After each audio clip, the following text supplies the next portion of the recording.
já como não poderia ser diferente, pessoal, talvez a notícia que segue inspirando todo o cuidado possível do estado de saúde do ex-presidente Jair Bolsonaro após fortes dores abdominais num evento político no Rio Grande do Norte. A gente trouxe aqui ao vivaço na sexta-feira todo o desenrolar dessa transferência do próprio ex-presidente entre hospitais, até que em Brasília, na UTI do Hospital DF Star, na capital federal, ele foi submetido a uma cirurgia de longas 12 horas. Não é mole não, 12 horas. E ele ainda sofre, claro, com sequelas do intestino causadas pela facada de Adélio Bispo, aquele ato translocado e criminoso no auge da corrida eleitoral de 2018. E a equipe médica acabou de dar uma coletiva, tá? Para explicar os próximos passos. A gente vai estar trazendo já aqui, com toda precisão, o pronunciamento da equipe médica, mas não sem antes ouvir do próprio David de Tarso, que vem acompanhando ao longo do final de semana com toda a equipe de reportagem da nossa Jovem Pan. David. Pois é, Marinho, muito bom dia a todos. A gente, claro, acompanhamos, né, toda essa questão envolvendo o ex-presidente Jair Bolsonaro. A princípio, ele não seria submetido a uma cirurgia, mas os médicos acharam por bem realizar essa cirurgia, esse procedimento, que nada mais é para desobstruir, então, o intestino dele, que estava sofrendo com algumas fissuras, algumas paredes, e dessa forma fazer com que o fluxo, tanto de fezes como também de gases, pudesse retornar ao normal. A coletiva de imprensa que a gente trouxe há pouco, no Jornal da Manhã, trouxe justamente a informação de que não há previsão para o ex-presidente Jair Bolsonaro receber alta da UTI, mas que a cirurgia transcorreu tudo bem, ele está se recuperando, mas ele vai ficar ainda na UTI até para que o pós-cirúrgico possa ser acompanhado de forma mais detalhada e não tenha nenhuma intercorrência. Até o médico cardiologista, o Leandro Echenique, ele informou que esse procedimento ele foi bem sucedido, mas é uma precaução dele continuar na UTI para que eles possam observar melhor o estado de saúde do ex-presidente Jair Bolsonaro, por conta de, desde quando sofreu essa facada, realmente passou por diversas cirurgias de desobstrução, até mesmo de recuperação, e agora sendo submetido novamente, depois que ele estava cumprindo uma agenda lá no Rio Grande do Norte, se sentiu mal, foi realocado para Natal e agora para Brasília. Rodolfo Maris, querendo ou não, e aqui não tem nenhum alarmismo em excesso, é só uma constatação dura da realidade, o ex-presidente Bolsonaro provavelmente vai ter que lidar com essas sequelas até o final da vida dele, porque o intestino é quase como se fosse um segundo cérebro, né? Ele atua numa espécie de piloto automático e aí, na medida que as cicatrizações vão se consolidando, que essas aderências também vão ocorrendo com maior frequência, né? E tem que lidar naturalmente com esse desgaste todo, com essa provação toda, mais uma na conta dele, que já vem se arrastando desde 2018, né? Perfeito, Marinho. A cicatrização de víscera é sempre muito complicada, exatamente, né? E, sobretudo, a idade do ex-presidente Jair Bolsonaro também é um fator que tem que se levar em consideração. Já não é mais um jovem, não é mais um garoto, é o senhor aí já que passou dos 60 anos, né? Ou seja, é uma complicação muito, mas muito... como é que eu posso dizer? É uma complicação que já é entendida pelos médicos, pelo fator idade, pelo fator emocional. A gente sabe que o Jair Messias Bolsonaro, desde quando saiu da presidência da República, ele não parou a sua vida, ele continua sempre trabalhando. Ou seja, ele não tem uma vida pacata do campo que permite uma recuperação maior. É uma cirurgia de risco, a gente tem que entender isso aqui. Como você bem falou, o nosso intestino é tido pelos médicos como o nosso segundo cérebro, assim como a panturrilha é o nosso segundo coração. Ou seja, há uma preocupação gigantesca em cima desse tipo de cirurgia. Agora, cabe saber, Marinho, se ele vai aderir aí à recomendação médica e vai ficar um pouco em repouso, no mínimo 90 dias. Longa recuperação que, naturalmente, os mais apressadinhos e qualquer um que comenta política e vive esse noticiário padece desse mal, eu diria, de ter um imediatismo, um curto-prazismo louco e já vai começando a medir o que representará esse momento de desgaste, ou pelo menos de repouso longo do ex-presidente Bolsonaro. Claramente vai ter um impacto no tabuleiro político, nas negociações e articulações olhando adiante. Talvez não seja o momento da gente já mergulhar nesse sentido, mas Mano Ferreira está posto. O pessoal já começa a fazer as suas apostas. Certamente, Marinho. E também tem repercussões no curso do processo que o ex-presidente responde.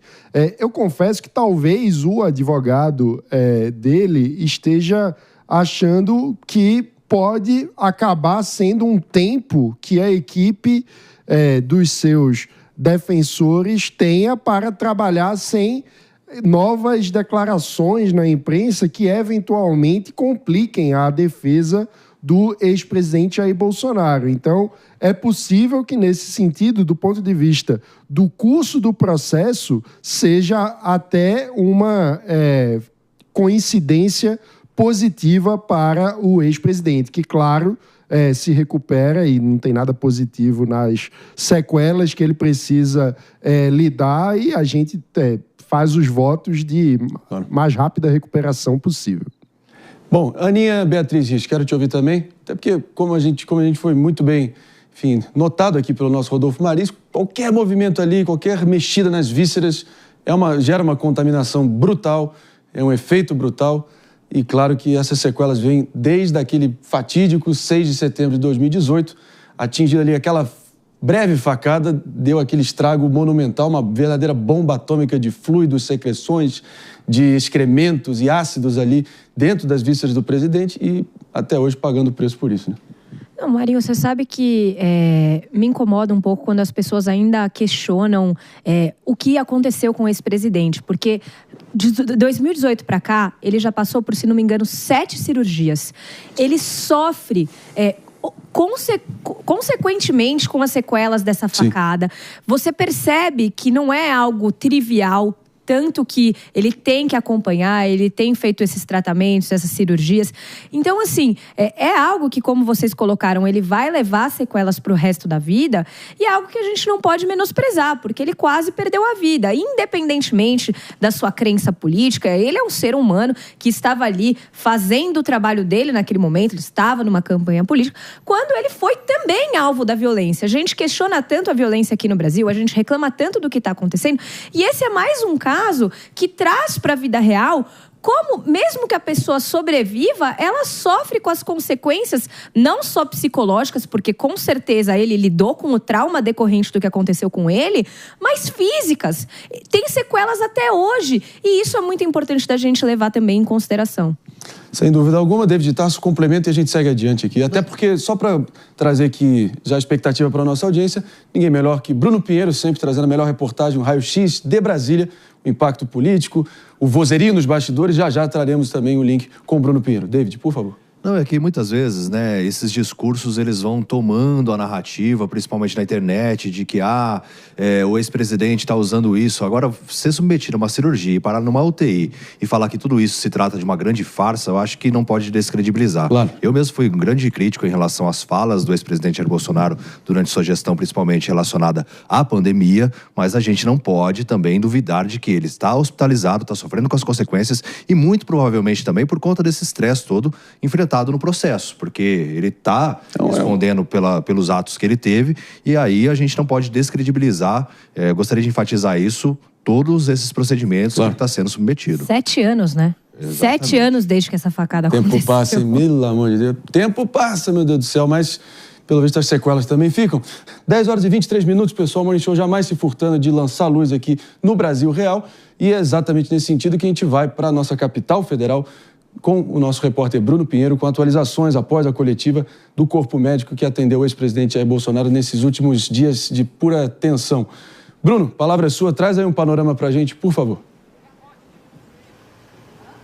Ok, ótimo dia também a você, a quem nos acompanha. Encerrou agora há pouco essa entrevista coletiva com a equipe médica após um pouco mais de 11h30 aproximadamente desta cirurgia de ontem, cerca de 12 horas, uma cirurgia muito complexa, e somente hoje na parte da manhã, às 9h30 da manhã, essa entrevista coletiva. O ex-presidente está na UTI, não tem ainda uma expectativa de alta e também nem mesmo para fazer uma alimentação via oral. Isso será feito acompanhamento nos próximos dias para ver de fato mais quanto tempo ele deverá ficar aqui no hospital. Cerca de 2 semanas é pelo menos essa expectativa até receber alta. O que nós ouvimos que foi uma cirurgia muito complexa, na verdade, já que tinha muita aderência, inclusive, e este procedimento finalizou muito bem.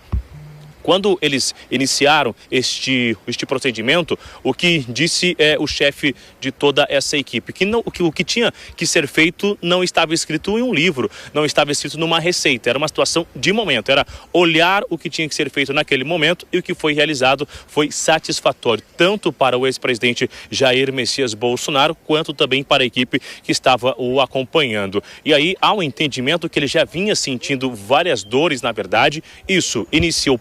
Ponto inicial é do golpe de faca que ele levou lá na campanha eleitoral e aí outras cirurgias que foram acontecendo também nesses últimos anos, já que foram várias cirurgias. Então isso veio complicando a saúde do ex-presidente, chegando agora então com essa necessidade de fazer uma cirurgia muito mais complexa. Agora, ficar em alerta, é uma cirurgia que foi muito complicada, é importante essa visita de tempo em tempo para acompanhar essa evolução, mas o ex-presidente está acordado, está lúcido e já conversou com a equipe inclusive. Então, nas próximas 48 horas, será uma outra fase dessa recuperação. Então, neste momento é considerado de um nível, aguardar cerca de 48 horas para ver essa reação do ex-presidente e que isso foi considerado de urgência, essa cirurgia, porque de fato a situação estava acima do esperado quando chegou aqui no hospital na capital federal.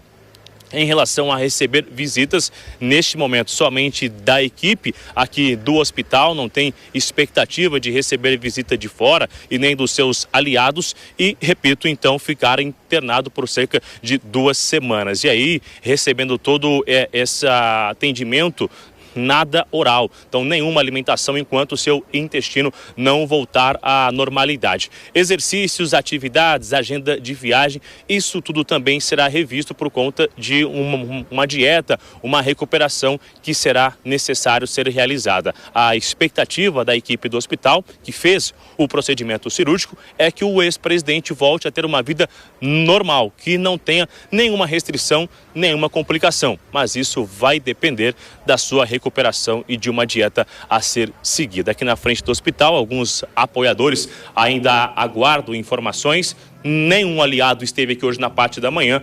A gente aguarda outra informação que deverá ser divulgada no final do expediente. André Marinho. Esse foi Bruno Pinheiro, diretamente ali na frente do DF Star, ali da Redditor, certo? Claro, ali no Distrito Federal. E trazendo realmente aqui os detalhes para a gente entender. Não poderia ser diferente, né, Bruno? Dada a extensão e do procedimento, enfim, do quão invasivo foi, o que a gente pode esperar, sem dúvida alguma, é uma longa recuperação. A gente espera que o quanto antes melhor aí para o presidente voltar às suas atividades. Valeu, Brunão. Obrigado.